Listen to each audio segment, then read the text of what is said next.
What's up? What's happening? What's going on, everybody? Welcome back to Animation Station, your number station for anything information, including TV and movies. I am your host, Jackson Small. Welcome back to the amazing world of Gumball, and we are getting closer and closer to finishing off Season 1. So, let's keep going. Next up is the car and the curse.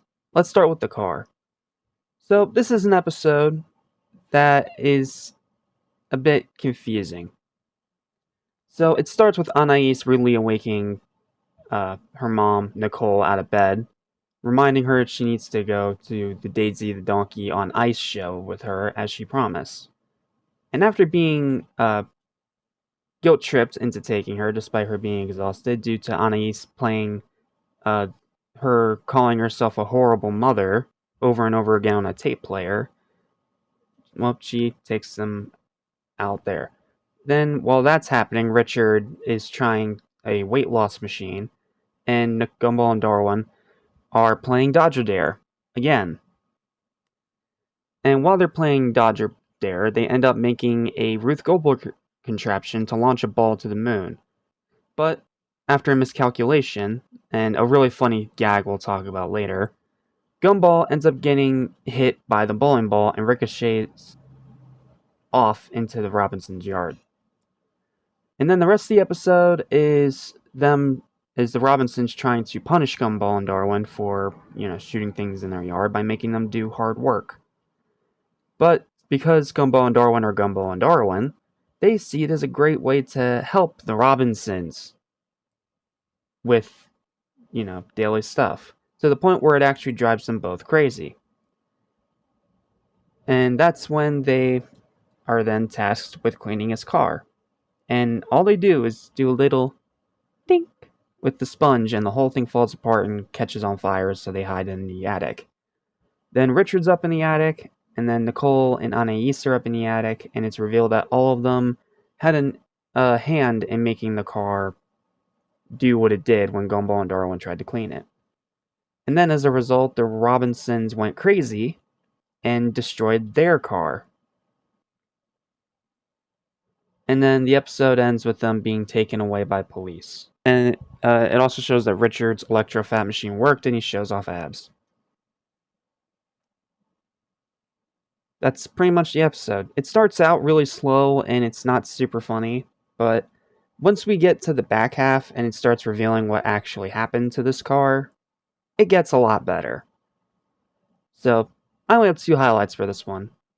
First one is the gag from earlier where, after a miscalculation with the Ruth Goldberg machine, Gumball is about to get hit in the face with the bowling ball. Then Darwin stops time and tells Gumball that the card says that he can't use his hands to catch the ball. So they break the 4th wall just so Gumball gets hit in the face. I don't know why, but I find that really funny. I don't know if it's because I grew up watching so much SpongeBob, but I love 4th wall jokes like that.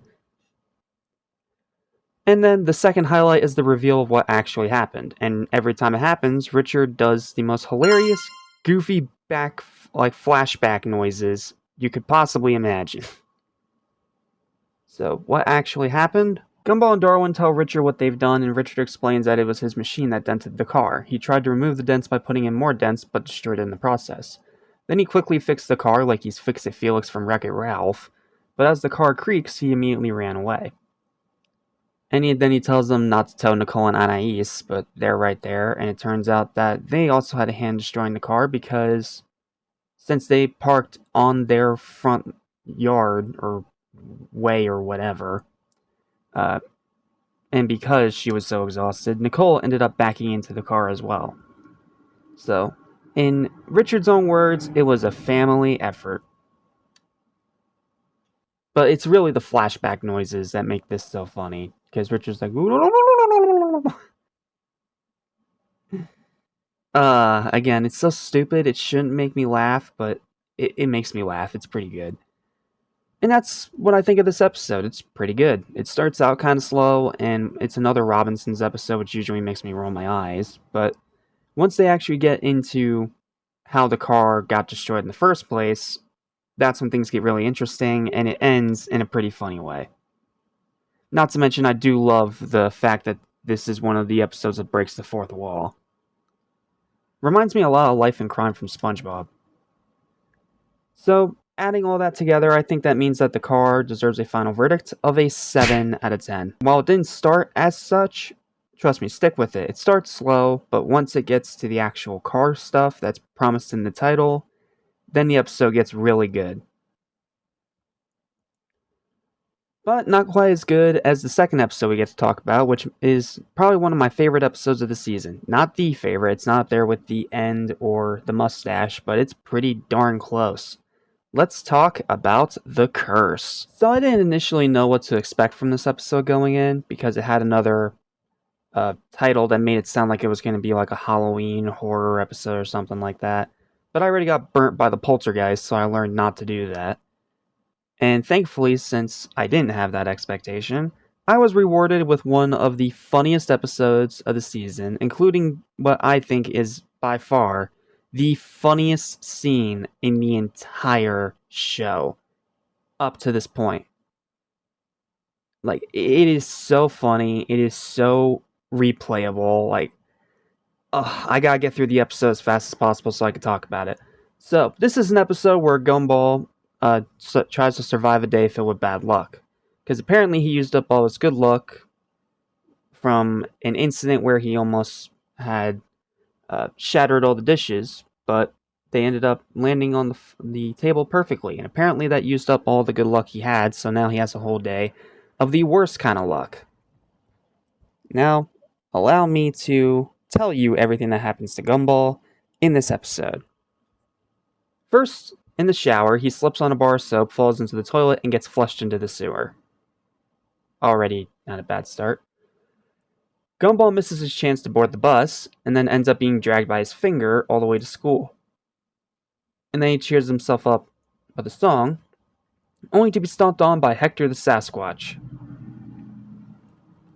And then Principal Brown, not knowing what happens, insists that he wears something more appropriate because, well, now his clothes were tired because of everything that was going on. And then at the Lost and Found, Rocky gives him green underwear and a fedora. Then Gumball retaliates with an insult, but unfortunately it's in front of Principal Brown and he gets sentenced to detention. Then he gets a paper cut from the detention slip and starts to cry. And it's not like in the worst seasons of SpongeBob, where SpongeBob and Patrick crying becomes a nuisance. Here it's actually for a decent reason. Then they try to find a 4-leaf clover, and we'll talk about that later. And then they seek Anais' advice after all that goes wrong, and she tries to disprove the bad luck by having Gumball perform superstitious jinxes.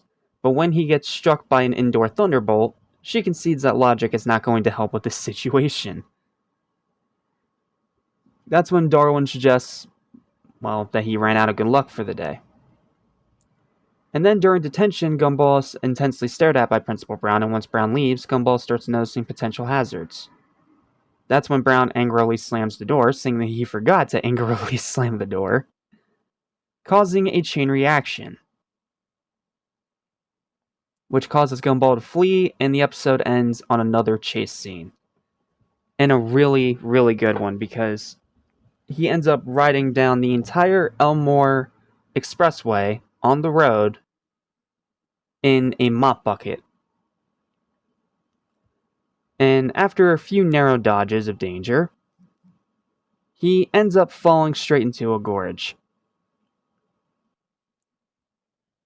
where he later wakes up in the hospital, having somehow barely survived that entire thing. Accepting that logic doesn't apply to this situation, all the Watersons decide to try concentrating hard enough to make a Daisyland ticket appear.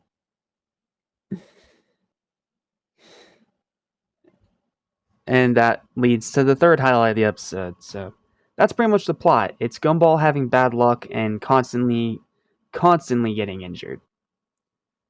And usually I would be mad about an episode like this. I mean, you've seen me tear apart a lot of Squidward Torture episodes in my SpongeBob Month reviews.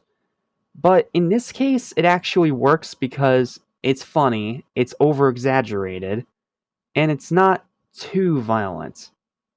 Like they don't show blood or anything like that. So it's not like when Squidward ripped his toenail out in House Fancy. Like it's not even close to that bad. And it's made more than made up for by the fact that this episode is absolutely hysterical. Why? Let's finally talk about the highlights, beginning with what I consider the funniest scene in the entire season up to this point. Realizing he might be cursed, Gumball and Darwin attempt to reverse his bad luck. They first search for a four-leaf clover, but Gumball instead grabs a football, claiming that it's lucky, only for it to be kicked, launching him into the goalpost. Now, that doesn't sound funny on paper, but trust me, the way that they actually show it in the animation is hilarious because they have like all this whimsical music as Darwin gives Gumball this four-leaf clover, and Gumball immediately thinks that means that this football in front of him means that it's a stroke of good luck. And that's when he gets punted with the football, and all the sound cuts out except from him impacting the pole and the pole falling on him later. He's like, oh, look, a lucky foot! And they don't show him screaming or anything, that's why it's funny. But it's also so abrupt that it had me dying. I was literally rewinding that part so many times just watching this episode to the point where I had difficulty getting to the rest of it because couldn't stop laughing. It's one of the funniest things I have seen in animation. Just the way that all the music cuts out and the way that they build up this whimsical moment, only for it to immediately end with Gumball getting kicked like a football, bouncing off the goalpost and getting crushed by the goalpost, all because he has bad luck. It's a sequence of events that shouldn't be possible, and yet it is extremely funny because it runs off of cartoon logic. Then, the second highlight of the episode, it's not exactly a funny moment, but it's one that had me very surprised. And that is that Gumball almost gets Final Destination.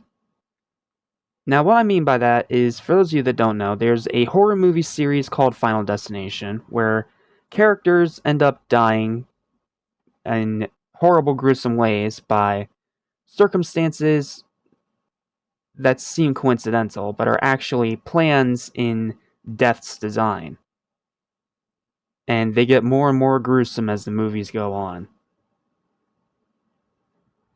And I don't know if this scene was a direct homage to Final Destination, but it's a really good reference to it because this was after Brown angrily slammed the door. It sets off this chain reaction where a light cover falls onto books, launching pencils at Gumball, which he narrowly dodges, and one of these pencils hits the picture of him that's right behind him in the balls.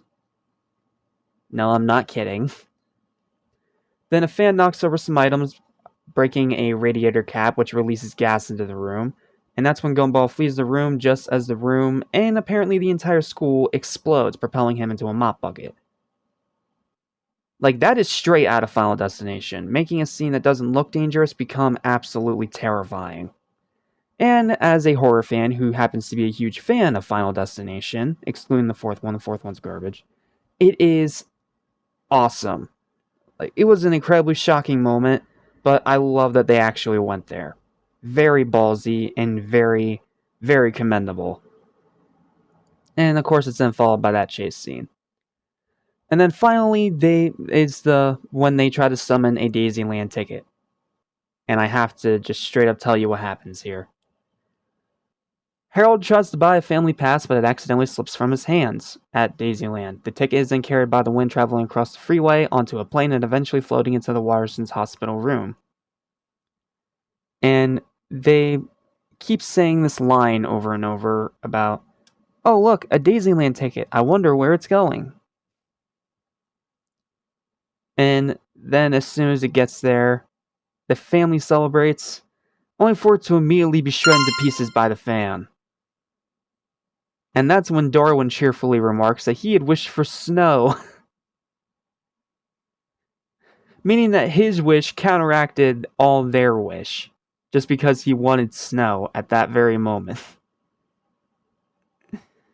Darwin's my favorite character.